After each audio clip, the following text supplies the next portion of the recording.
Hello and welcome to the Practical Spirituality Workshop. This workshop is first airing on Facebook Live on Wednesday, October 9th. So I'm so grateful for everybody who's tuning in, whether you're watching a recording of this or you're watching this live. This is a really important topic for our age, our era, our culture. There's so many of us and so many people I've seen who get to a really high vibrational, really high spiritual point in their lives through meditation, through psychedelics, near-death experiences, a powerful workshop. And so when we hit these really high-level states, we feel really great.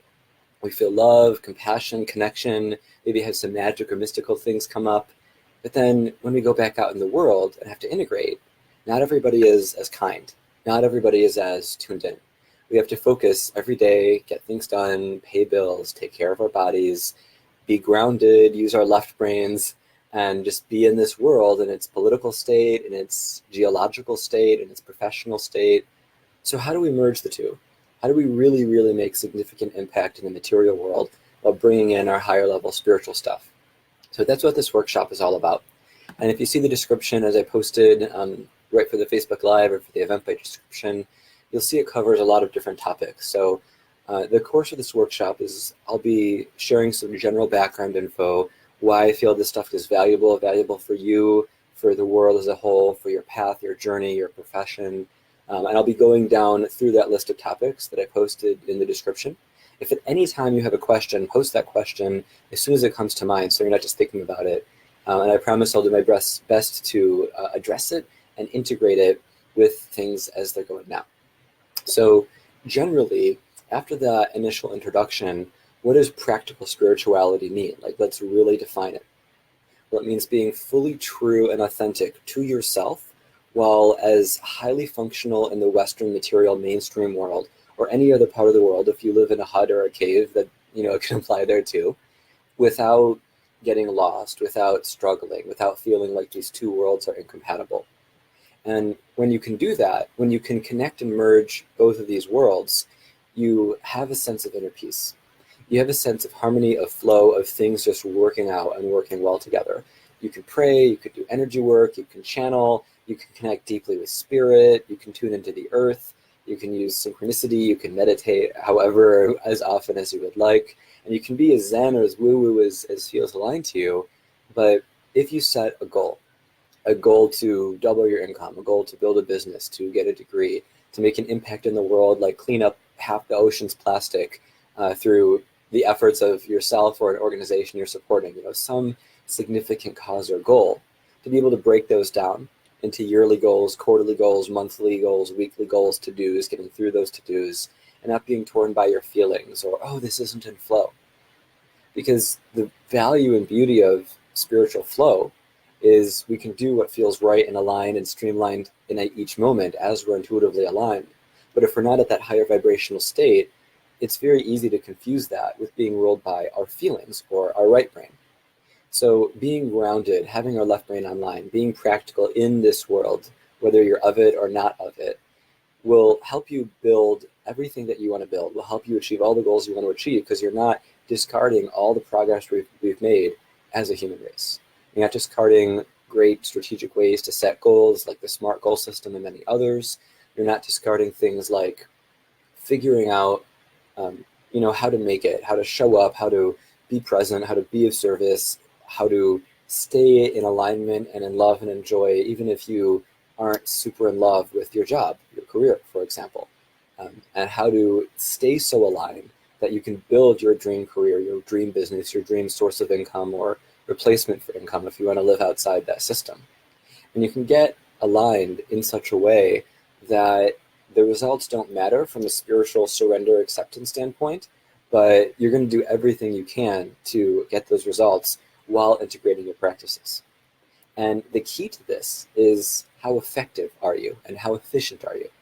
And a long time ago, I put a post up on Facebook saying the world needs a Tim Ferriss of spirituality. I'm sure there's many qualified people, but I want to step up to fill as big of a role and part of a role in that category as I can.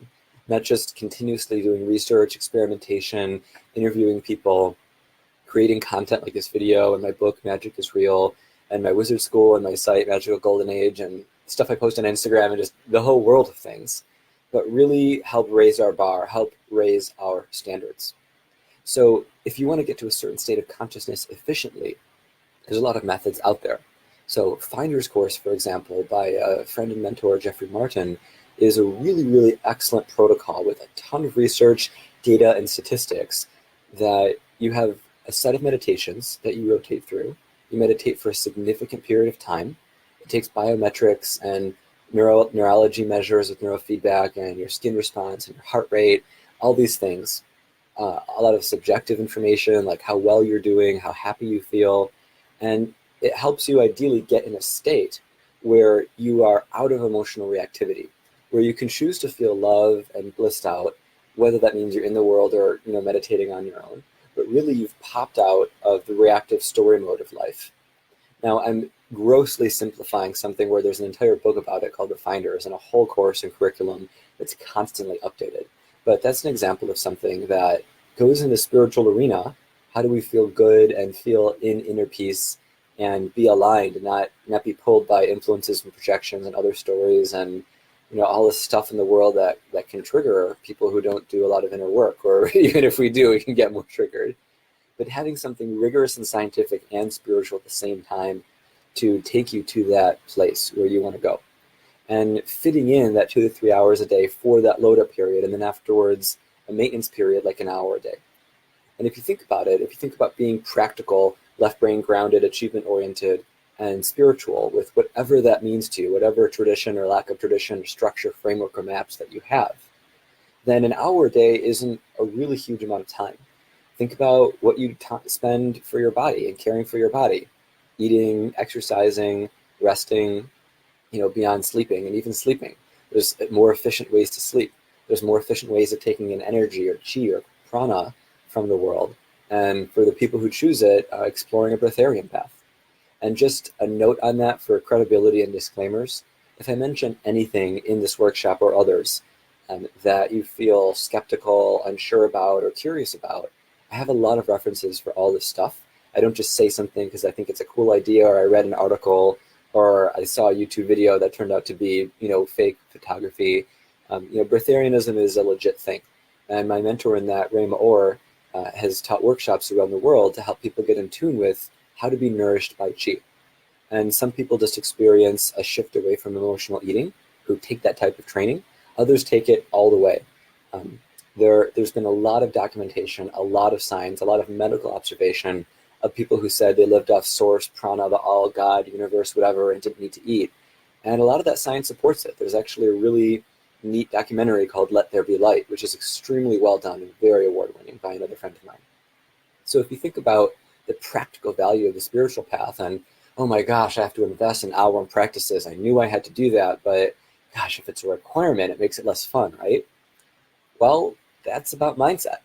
And if you've gotten to the point in your life where eating healthy or exercising on a regular basis isn't a chore, it's something you enjoy because you feel better with it, it makes you more efficient, those things too can help you sleep better and thus pay for themselves with time, give you more energy, give you more years to your life and life to your years, then it's conceivable that since we keep saying and knowing at a deep level that we are and the world is body, mind, and spirit, that all of those should get regular attention.